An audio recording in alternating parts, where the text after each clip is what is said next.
Narapidana atau anak harus berkelakuan baik di penjara agar dapat remisi. Pertama, remisi adalah pengurangan masa menjalani pidana yang diberikan kepada narapidana. Artinya hanya narapidana lah yang berhak dapat remisi setelah ia divonis hakim bersalah menjalani pidana penjara 5 tahun misalnya.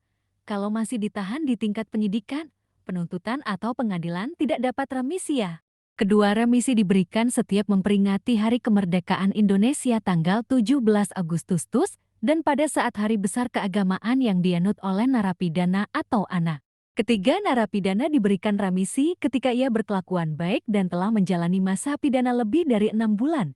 Contoh, Buluk divonis bersalah dan dipidana penjara 5 tahun pada tanggal 1 Januari tahun 2025. Setelah 1 Juli tahun 2025 dan ia berkelakuan baik, barulah ia berhak dapat remisi ya.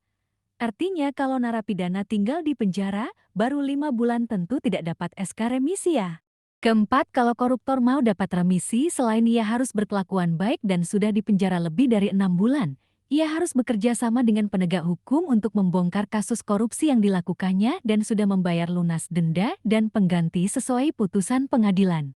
Artinya koruptor kalau mau dapat remisi harus memenuhi syarat yang sudah disebutkan sebelumnya ya. 5. Sama seperti halnya narapidana dalam kasus narkotika atau narkoba, kalau ia mau dapat remisi ia harus berkelakuan baik dan telah dipidana penjara lebih dari 6 bulan serta bersedia bekerja sama dengan penyidik untuk membantu membongkar kasus narkoba yang dilakukannya ya.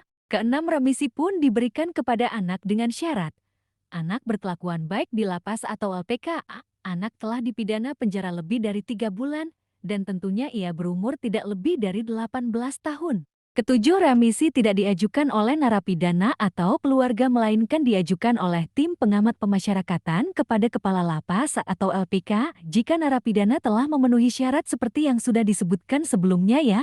Kedelapan, remisi tidak hanya diberikan saat 17 Agustus atau Hari Besar Agama Napi, melainkan remisi juga dapat diberikan oleh Menteri atas dasar kemanusiaan.